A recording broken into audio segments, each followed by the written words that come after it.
कि हुकूमत ने अपनी इत्तेहादी पार्टियों के साथ मिलकर लूटमार का बाजार गर्म किया हुआ है और आइन की आर्टिकल 140A के मुताबिक जो इख्तियारात हमें मिलने चाहिए उन इख्तियारात पर कब्जा किया हुआ है। और इसी तरह हमारा बुनियादी आइनी जमहूरी हक है कि बल्दियाती इंतखाबात हों और हम अपना मेयर मुंतखब करें, अपने टाउन के चेयरमैन, वाइस चेयरमैन और यूसी के चेयरमैन, वाइस चेयरमैन और काउंसलर मुंतखब करें। लेकिन सिंध हुकूमत और इसकी इत्तेहादी जमातें ये सब हमें इस बुनियादी हक से महरूम कर रहे हैं, जिसके नतीजे में इस शहर कराची में लूट मार का बाजार गर्म है। और आप देख सकते हैं कि पूरा शहर तकरीबन खंडर बना हुआ है। ये चाहते हैं कि इसी तरह से बल्दियाती इदारों पर कब्जा बरकरार रहे, बंदर बांट होती रहे, एडमिनिस्ट्रेटर अपनी मर्जी के लगाते रहे और एडमिनिस्ट्रेटरों के तकर्रुर पर, वजारतों पर और मुख्तलिफ कमेटियों की चेयरमैनशिप पर, अपने रिश्तेदारों की भर्तियों पर एक मरतबा फिर कराची का सौदा करें, सौदागरी करें, व्यापारी करें। और 35 साल से ये जो गठजोड़ मौजूद है, पाकिस्तान पीपल्स पार्टी और मुत्तहिदा कौमी मूवमेंट का, इस गठजोड़ के नतीजे में हमें हमारी बुनियादी सहूलियात से महरूम कर दिया गया है। ये चाहते हैं कि यह गठजोड़ भी बरकरार रहे। आपको मालूम है कि इस वक्त मुज़ाकरात के नाम पर एक कार्रवाई जारी है, कभी बिलावल हाउस में होती है, कभी गवर्नर हाउस में होती है। लेकिन हमें मालूम है कि ये जो कार्रवाई है ये एक नूरा कुश्ती है और ये आपस में मिले हुए हैं। बज़ाहिर चंद बातों पर इख्तिलाफ है, लेकिन इन्होंने हमेशा इत्तेहाद करके ही, आपस में मिलकर ही इस शहर कराची के हक को गस्ब किया है। शहर कराची के लोग इस बात को समझ चुके हैं, इस बात को जान चुके हैं कि जिन्हें भर भर के हम मैंडेट देते हैं वो हमारे वोटों का सौदा करते हैं। इसलिए ये शहर कराची आगे बढ़ रहा है और चाहता है कि यहाँ बल्दियाती इंतखाबात हों। जमात इस्लामी ने इस शहर के लोगों के शऊर को उजागर किया है। जमात इस्लामी ने इस शहर के लोगों को यह बताया है कि किस तरह तुम्हें तकसीम करके इन ताले आजमाओं ने तुम्हारा हक मारा है। जमात इस्लामी ने बताया है कि तुम्हारा क्या इख्तियार है और किस किस इख्तियार पर इन्होंने शबखून मारा हुआ है। लोगों को मालूम ही नहीं है कि हमारी गिनती किस तरह कम हुई है। लोग समझते हैं कि पता नहीं किसने आकर हमारी मर्दमशुमारी में हमें आधा कर दिया है। मैं बताना चाहता हूं कि 2017 की जो मर्दमशुमारी थी वो नून लीग के दौरे हुकूमत में हुई थी। उस नून लीग के दौरे हुकूमत में जब ये मर्दमशुमारी हुई और कराची की आबादी को, जो उस वक्त 3.3 करोड़ थी, 1,60,00,000 जाहिर किया गया, तो सबने एतराज किया, हमने भी एतराज किया और फिर यह तय पाया कि 5% शुमारियाती ब्लॉक्स को रीओपन किया जाएगा, दोबारा से मर्दमशुमारी की जाएगी ताकि देखा जा सके कि यह मर्दमशुमारी सही हुई है कि नहीं हुई है। लेकिन यह काम नहीं किया गया। फिर उसके बाद एतराज भी होता रहा, लेकिन बात भी आगे बढ़ती रही। इस दौरान में 2018 का इंतखाब हुआ।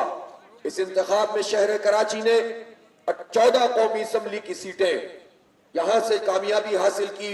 पाकिस्तान तहरीक इंसाफ ने 4 कौमी असम्बली की सीटें जीती, MQM ने और 3 पीपल्स पार्टी ने। इतना बड़ा मैंडेट यहां से मिला। इस मैंडेट पे सवाल या निशान हमेशा से मौजूद रहेगा और ये हमेशा ये सवाल उठता रहेगा कि वाकई इतना बड़ा मैंडेट था जिसको बाद में नतीजे की सूरत में लाया गया।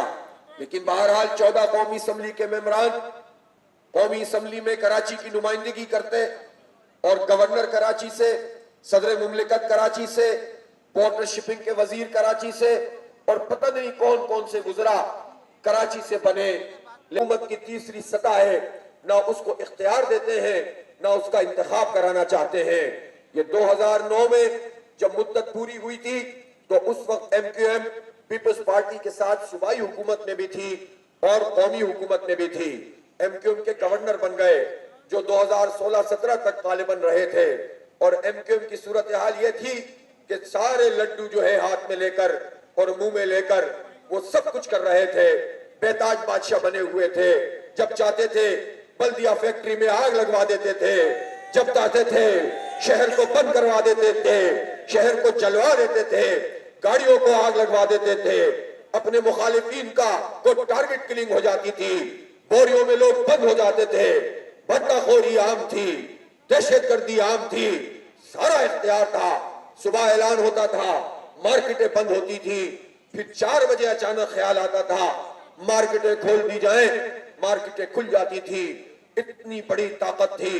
काउंसलर भी इनका था, मेयर भी इनका था, नाज़मीन भी इनके थे, वुज़रा सूबाई भी इनके थे, विफाकी भी थे, सेनेट में थे, 25 एमएनए थे, 50 एमपीए थे, 8 सेनेटर थे, विफाकी वुज़रा थे, और फिर मुशर्रफ भी इनको सपोर्ट कर रहा था। फिर मुशर्रफ के बाद आसिफ अली जरदारी साहब भी इन्हीं को सपोर्ट कर रहे थे, और अमेरिका भी इन्हीं का था, बरतानिया भी इन्हीं का था, सब इनको सपोर्ट करते थे।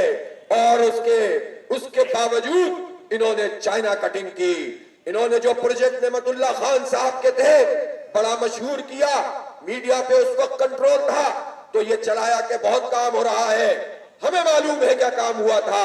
जो 8 करोड़ का प्रोजेक्ट होता था वो 28 करोड़ में होता था, जो 50 करोड़ का प्रोजेक्ट होता था वो 1.5 अरब में होता था। मलेशिया में होटल लोगों ने बना लिए, दुबई चले गए, लंदन पैसे चले गए। एक रेस्टोरेंट के सुपरवाइजर थे, वो सुपरवाइजर एमक्यूएम के कंधे पे चढ़कर आगे आए, मैंडेट मिला, और उन्होंने ऐसी लूट मार मचाई कि नेटो के कंटेनर खा गए। और फिर उसके बाद अमेरिका में अपनी जायदादें बनाकर आज भी वहां पर बैठे हुए हैं। ये इन्होंने आवाम का खून निचोड़ा है। और इख्तियारात, उस जमाने में सारे इख्तियारात हमसे छीनते चले गए। उस पूरे अरसे में जब ये सूबाई और वफाकी हुकूमत में थे, बल्दियाती इंतखाबात नहीं हुए, क्या किया इन्होंने? ये रूठते भी थे, ये मनाए भी जाते थे।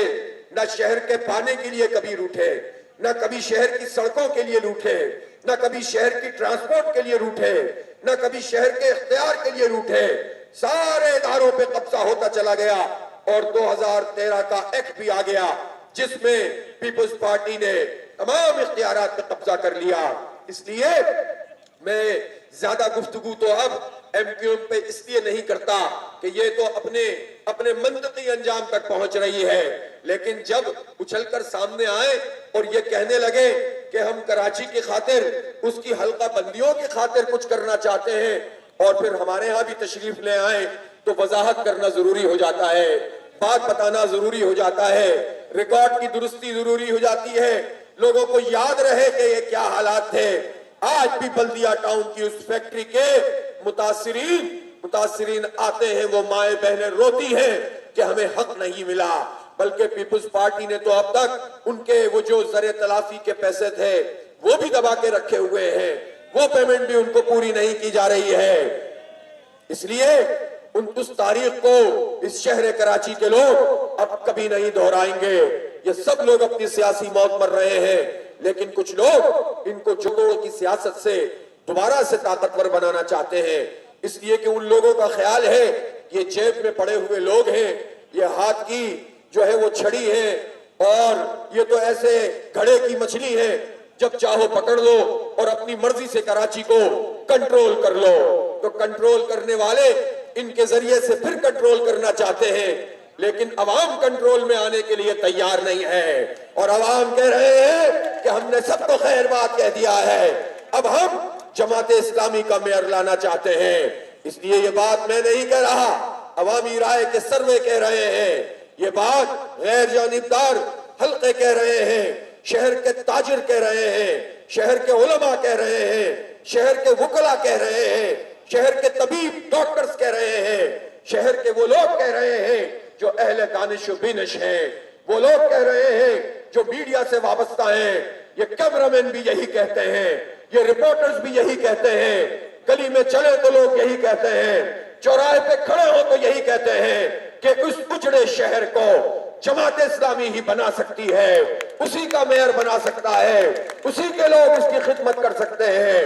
पहले भी हमने खिदमत की थी, अब भी हम ही खिदमत करेंगे इंशाअल्लाह। इसलिए खौफ इनको अवाम से है, अवाम की राय से है, अवाम के इख्तियार से है। और इस बात से खौफ है कि जमात इस्लामी का मेयर आ जाएगा तो रोना धोना नहीं करेगा, फाइल फेंक के नहीं जाएगा, मगरमच्छ के आंसू नहीं बहाएगा, अपनी और उसकी कोई अपनी फाइल नहीं बनी होगी, उसकी टीम उसके साथ होगी, दयानत और अमानत पर काम करेंगे, जितना इख्तियार है उससे ज्यादा मेहनत करेंगे और बकिया इख्तियार भी इसीलिए छीन कर ले लेंगे कि उनका करेक्टर होगा, वो किरदार के गाजी भी होंगे, वो गुफ्तार के गाजी भी होंगे, वो दयानत के पेकर भी होंगे, वो सलाहियत के हामिल भी होंगे। और फिर उनका रास्ता रोकना किसी वडेरे और जागीरदार के बस में नहीं होगा।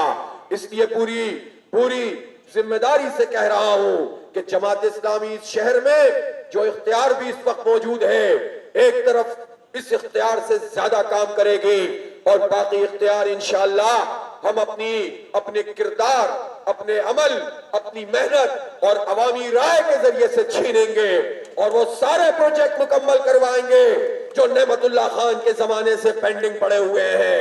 K4 मंसूबा पेंडिंग है, KCR पेंडिंग है, लाइट रेल सिस्टम पेंडिंग है, सड़कों की प्रॉपर तामीर नहीं हुई है, बहुत बड़े बड़े मंसूबे अभी बाकी है, के इलेक्ट्रिक माफिया को लगाम देना बाकी है, वो भी इंशाअल्लाह ताला हम करेंगे।